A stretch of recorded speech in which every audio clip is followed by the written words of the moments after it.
সংখ্যালঘু ইস্যুতে শুক্রবার উত্তাল হয়ে ওঠে রাজ্য বিধানসভা। জানা গিয়েছে বাজেটে মাদ্রাসা শিক্ষা নিয়ে যে বরাদ্দ হয়েছে তা সেই বিষয় নিয়ে বক্তব্য রাখেন অগ্নিমিত্রা পল।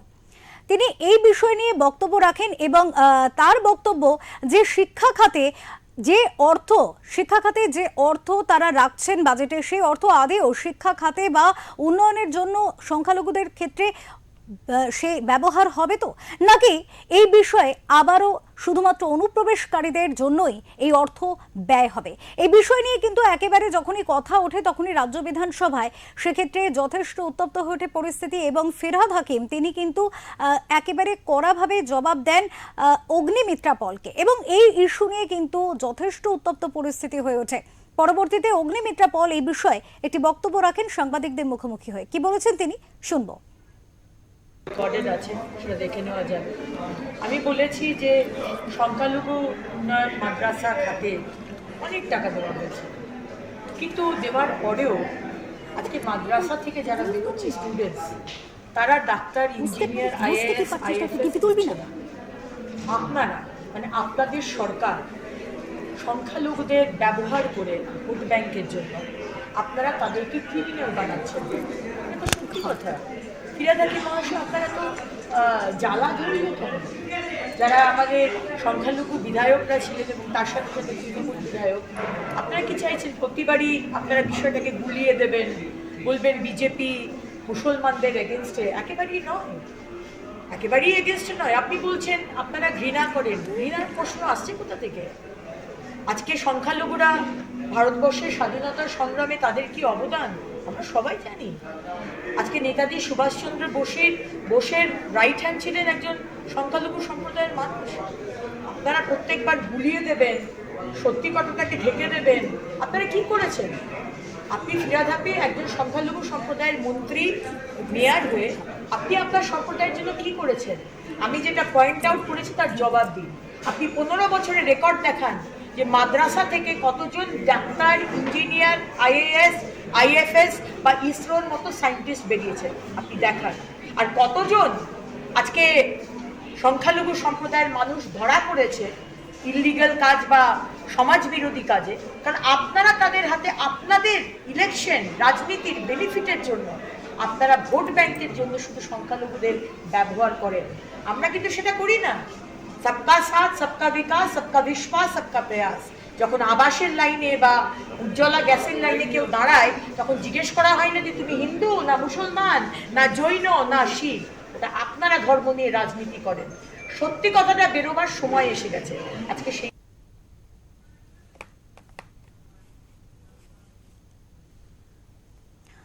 এ বিষয়ে মন্ত্রী সিদ্দিকুল্লাহ চৌধুরী তিনি কি বলেছেন শোনাবো। এরা অপরাধী, ভারতের ইতিহাস পড়েনি, গণতন্ত্র পড়েনি, ধর্মনিরপেক্ষতা পড়েনি। এরকম মহিলাদেরকে দেশ থেকে তাড়িয়ে দেওয়া দরকার। এরা অযোগ্য। আমরা একসাথে আছি, একসাথে থাকবো।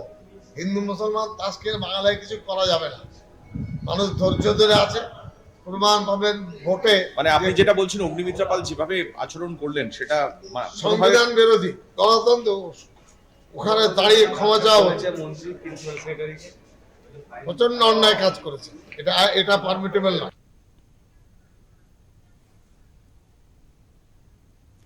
এই মুহূর্তে কথা বলবে এই বিষয় নিয়ে আমাদের সাথে রয়েছে নিউজ রুম থেকে বিশ্বজিৎ হালদার, আমাদের প্রতিনিধি। কথা বলবো বিশ্বজিতের সাথে, জানার চেষ্টা করব বিশ্বজিৎ, আজকের যে ঘটনা অগ্নিমিত্রা পল তিনি যে বক্তব্য রাখলেন এবং পাল্টা ফিরহাদ হাকিম তিনিও যে বক্তব্য রাখলেন, কোথাও গিয়ে আবারও সামনে এলো একটা ইস্যু, সেটা হলো সংখ্যালঘু সম্প্রদায়। বারবার করে সংখ্যালঘু সম্প্রদায়কে এই যে টানা হ্যাচড়ার রাজনীতি চলছে, কোথাও গিয়ে কি শুধুমাত্র ধর্মের রাজনীতিতে আবারও এসে পড়ছে রাজনীতি? মূল কেন্দ্রই কি হয়ে যাচ্ছে তাহলে ধর্মের রাজনীতি?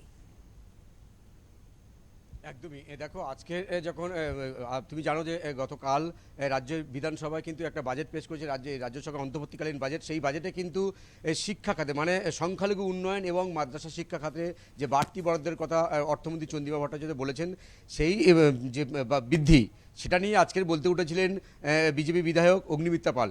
তিনি বলেছেন যে এই যে মাদ্রাসা শিক্ষা বা এই যে সংখ্যালঘু উন্নয়নের জন্য বাড়তি বরাদ্দ করা হচ্ছে, এখানে কার্যত এই যে বৃদ্ধি, এটা নিয়ে তাদের কোনো আপত্তি নেই, কিন্তু তারা বলছে যে তৃণমূলের সরকারের আমলে কেন সংখ্যালঘুদের বারবার তারা অপরাধী হয়ে উঠছেন। কোথাও তৃণমূল সরকার কি তারা সংখ্যালঘুদের অপরাধী তৈরি করছেন? ঠিক এই যে ক্রিমিনাল শব্দটা, এই ক্রিমিনাল বা অপরাধী শব্দটা নিয়ে প্রবল আপত্তি জানায় তৃণমূল বিধায়করা। বিশেষ করে বিধানসভার ভিতরে কিন্তু ফিরহাদ হাকিম তিনি কার্যত অগ্নিমিত্রা পালকে কার্যত বলেন যে সমস্ত মুসলিম বা সংখ্যালঘুরা কিন্তু ক্রিমিনাল নয়, ভারতের স্বাধীনতা সংগ্রামে সংখ্যালঘুদের অবদান কিন্তু রয়েছে, এবং তাকে বসে পড়ার জন্য ইশারা করেন। কিন্তু এই ইস্যুতে কিন্তু তখন আমরা দেখেছি যে পাল্টা যখন সংখ্যালঘু যারা বিধায়ক ছিলেন বিধানসভার মধ্যে, তারা যখন প্রতিবাদ জানান এই ক্রিমিনাল শব্দটা উইথড্র করার জন্য, এবং অধ্যক্ষ বিমান বন্দ্যোপাধ্যায়কে অনুরোধ করা হয়, ফিরহাদ হাকিম বলেন যে এই যে শব্দটা ক্রিমিনাল, এই শব্দটা যেন উইথড্র করে নেওয়া হয়। কিন্তু অগ্নিমিত্রা পাল তিনি স্পষ্ট তখন বলেন যে এই শব্দটা তিনি উইথড্র কোনোভাবে করবেন না। এটা তিনি বলছেন যে এটা বিধানসভার যে রেকর্ড, সেখানে রেকর্ড থাকুক। আমি জেনে শুনেই এই কথাটা তিনি বলেছেন, কারণ তিনি বলছেন যে বিজেপি কিন্তু সংখ্যালঘুদের শত্রু নয় বা মুসলিমদের শত্রু নয়। তারা যেটা সত্যি, যেটা বাস্তব চিত্র, যেটা এই মুহূর্তে রাজ্য সরকারের পক্ষ থেকে যে সংখ্যালঘুদের উন্নয়নের কথা গালভরা কথা বলা হলেও যে প্রকৃত উন্নয়ন হচ্ছে না, সেই ছবিটা তিনি তুলে ধরতে চেয়েছেন। এবং তারপরে আমরা দেখেছি যে অগ্নিমিত্রা পালের যারা বিজেপি বিধায়করা উপস্থিত ছিলেন, তারাও কিন্তু সেই সময় অগ্নিমিত্রার সমর্থনে কিন্তু তারাও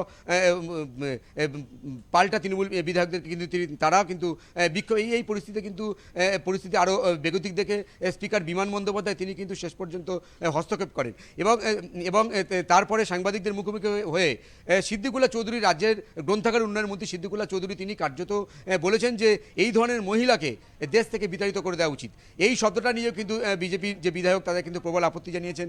তবে এই মুহূর্তে বিধানসভা সূত্রে যেটা জানা যাচ্ছে যে এই মন্তব্যটা করার জন্য অগ্নিমিত্রা পালের বিরুদ্ধে হয়তো কোনো পদক্ষেপ নিতে পারে, কারণ পরিষদীয় মন্ত্রী শোভনদেব চট্টোপাধ্যায় ইতিমধ্যেই এই শব্দটি ব্যবহার করার জন্য, ক্রিমিনাল শব্দটি ব্যবহার করার জন্য আপত্তি জানিয়েছেন, এবং সংসদের যে রীতিনীতি রয়েছে সেই রীতিনীতির মধ্যে দিয়ে কোনো ব্যবস্থা নেয় কিনা সেটা আমরা পরবর্তী সময়ে জানতে পারবো।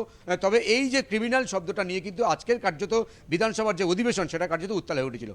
অপরূপা, বিশ্বজিৎ, এখানেই আরো একটা প্রশ্ন, যে বারবার করে বিজেপির তরফে বিজেপির দিকে আঙুল তোলে শাসক দল, এবং তারা বলেন যে বিজেপি বিভেদের রাজনীতি করে এবং ধর্ম নিয়ে রাজনীতি করে, বিভেদের রাজনীতি করে। আজকে মন্ত্রী সিদ্দিকুল্লাহ চৌধুরী তিনিও এই বিষয়টা বলেছেন যে আমরা একসাথে ছিলাম, থাকবো, এবং আমাদের মধ্যে বিভেদ ঘটানো সম্ভব নয় এই ধরনের মন্তব্য করে।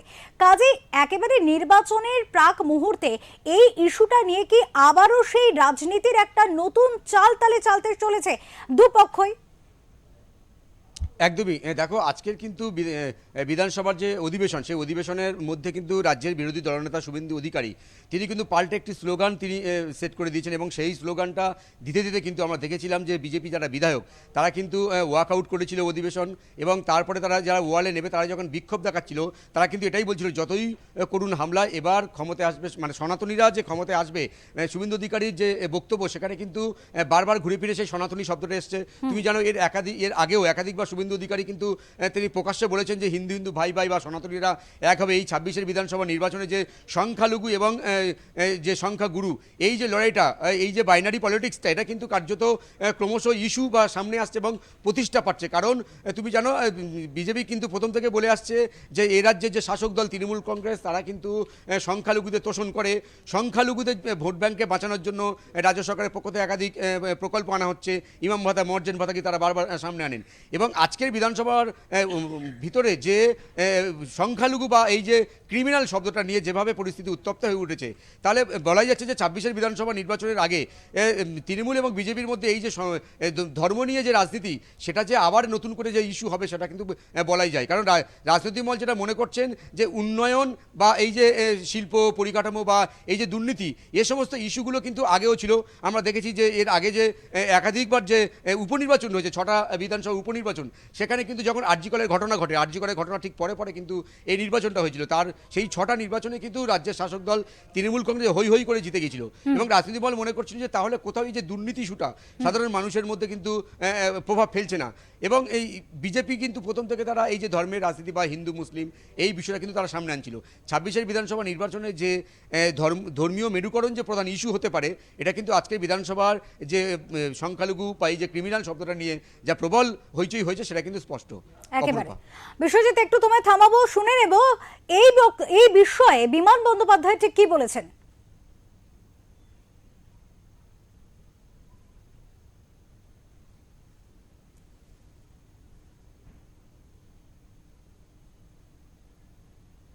যে মন্তব্য যেটা করেছেন না করাই উচিত, বিধানসভা এই ধরনের মন্তব্য করা অত্যন্ত আমি বলবো যে দৃষ্টিকটু, এবং তিনি করেছেন। তাকে আমি বলেছিলাম যে আপনি এটা প্রত্যাহার করুন, সবাই বলছিল প্রত্যাহার করার জন্য, কিন্তু তিনি সেটা প্রত্যাহার করেননি। বাধ্য হয়ে আমাদের শোভনদেব চট্টোপাধ্যায় একটা অভিযোগ আমার কাছে দিয়েছেন, সেই অভিযোগের পরিপ্রেক্ষিতে আমরা বিকেলবেলা আলোচনা করেছি। সে আলোচনা করার পরে আমার সিদ্ধান্ত যেটা হয়েছে সেটা আমি হাউসে জানিয়ে দিয়েছি যে সবাইকে এই ধরনের মন্তব্য করা থেকে বিরত থাকতে অনুরোধ করেছি, এবং এই ধরনের মন্তব্য যিনি করেছেন সেই মন্তব্য করা উচিত না বলেও আমি বলেছি যে নিন্দাসূচক একটা প্রস্তাবনা এনে বলেছেন সবাইকে নিন্দা করা হয়েছে এই ধরনের শব্দ ব্যবহার করার জন্য। আমরা আবারও আসবো বিশ্বজিতের কাছে। বিশ্বজিৎ, বিমান বন্দ্যোপাধ্যায়ের যেটা বক্তব্য যে এই ধরনের বক্তব্য থেকে বিরত থাকা উচিত প্রত্যেকের, সেটা যে কোনো রাজনৈতিক দলের ক্ষেত্রে তিনি কিন্তু উল্লেখ না রেখেই বলেছেন যে প্রত্যেককেই কিন্তু ভাষার উপরে সংযম রাখা উচিত এবং এই ধরনের মন্তব্য না করা উচিত। কিন্তু কার্যত আজকে বিধানসভায় যে ধরনের পরিস্থিতি তৈরি হলো, এর প্রভাব কি একদিনেই শেষ হয়ে যাবে, নাকি এই প্রভাব এর পরে আরো বেশি রাজনৈতিক ক্ষেত্রে এক দ্বন্দ্ব যুদ্ধে তৈরি করবে? একদমই। দেখো, আজকে কিন্তু বিধানসভার মধ্যে অগ্নিমিত্রা পাল ঠিক যখন এই ক্রিমিনাল শব্দ বা সংখ্যালঘুদের নিয়ে যে মন্তব্য করার ঠিক আগে বলতে উঠেছিলেন তৃণমূলের বিধায়ক বা উত্তরবঙ্গ উন্নয়ন মন্ত্রী উদয়ন গুহ, তিনি কিন্তু তখনই রাজ্যের বিরোধী দলনেতা শুভেন্দু অধিকারীকে কিন্তু কার্যত নিশানা করেই তিনি তার পিতৃ পরিচয় নিয়ে কিন্তু আক্রমণ করেছিলেন। তিনি বলেছেন যে আপনি শুভেন্দু অধিকারী, আপনি শিশির অধিকারীর পুত্র, আপনি কিন্তু মাঝে মাঝে বলেন যে আমি মোদির বাচ্চা, আপনি ঠিক করুন আপনি কার বাচ্চা। এই যে ব্যক্তিগত যে পরিসরটা বিধানসভার মধ্যে যখন এই সমস্ত বিষয়গুলো চলে আসে, তখন কিন্তু রাজনৈতিক মহলের মনে করেন যে যখন এই যে সৌজন্যতার অভাব, বঙ্গ রাজনীতিতে কার্যত সৌজন্যতা কোথাও যেন হারিয়ে যাচ্ছে, এটা কিন্তু তারা বারবার অভিযোগ করেন। আজকের বিধানসভার মধ্যে এই যে ব্যক্তিগত আক্রমণ, তারপরে এই যে সংখ্যালঘুদের নিয়ে এই যে ক্রিমিনাল শব্দ, এটা নিয়ে কিন্তু প্রবল আপত্তি উঠেছে। এবং বিমান বন্দ্যোপাধ্যায় যেটা বলছেন যে রাজ্যের পরিষদীয় মন্ত্রী শোভন চট্টোপাধ্যায় তিনি কিন্তু অধিবেশন কক্ষে তখনই কিন্তু তিনি আপত্তি জানিয়েছিলেন এবং লিখিত আকারে আপত্তি জানিয়েছিলেন বিমান বন্দ্যোপাধ্যায়ের কাছে যে অগ্নিমিত্রা পাল যে শব্দটি ব্যবহার করেছে ক্রিমিনাল, এই শব্দটা উইথড্র করে নেওয়ার জন্য। কিন্তু তিনি সেখানে স্পষ্ট বলেছেন যে তিনি যেটা বলেছেন এটা কিন্তু তিনি উইথড্র করবেন না, কারণ এটাই কিন্তু আজকের বর্তমান শাসক দলের শাসনে এটাই কিন্তু বাস্তব ছবি। রাজ্যের তৃণমূল কংগ্রেস সংখ্যালঘুদের উন্নয়নের কথা মুখে বললেও বাস্তবে কিন্তু সেটা তারা করছেন না। সেজন্যই কিন্তু তিনি সচেতনভাবে বলছেন যে তিনি উইথড্র করবেন না। এবং যেটা বিধানসভা সূত্রে জানা যাচ্ছে যে এই যে মন্তব্যটা করার জন্য, ক্রিমিনাল শব্দটা মন্তব্য করার জন্য কিন্তু নিন্দা প্রস্তাব আনতে পারে ভবিষ্যতে। অপরূপা, অনেক ধন্যবাদ বিশ্বজিৎ, অনেক ধন্যবাদ তোমাকে। আমাদের সাথে ছিলেন আমাদের প্রতিনিধি বিশ্বজিৎ হালদার, এবং তিনি যেমনটা জানালেন আরো একবার দর্শকদের কাছে আসবো এবং জানিয়ে রাখতে চাইবো অগ্নিমিত্রা পলের একটি মন্তব্য, যেখানে একটি শব্দ তিনি ব্যবহার করেছেন ক্রিমিনাল, এবং সংখ্যালঘু সম্প্রদায়ের ক্ষেত্রে এই শব্দ ব্যবহারের ফলে স্বাভাবিকভাবেই কিন্তু যথেষ্ট বিতর্কের সৃষ্টি হয়েছে। এবং এই বিতর্ক একটি দিনের হলেও এই বিতর্কের যে প্রভাব, সেই প্রভাব আগামী দিনে কতটা পড়ে সেটাই দেখার।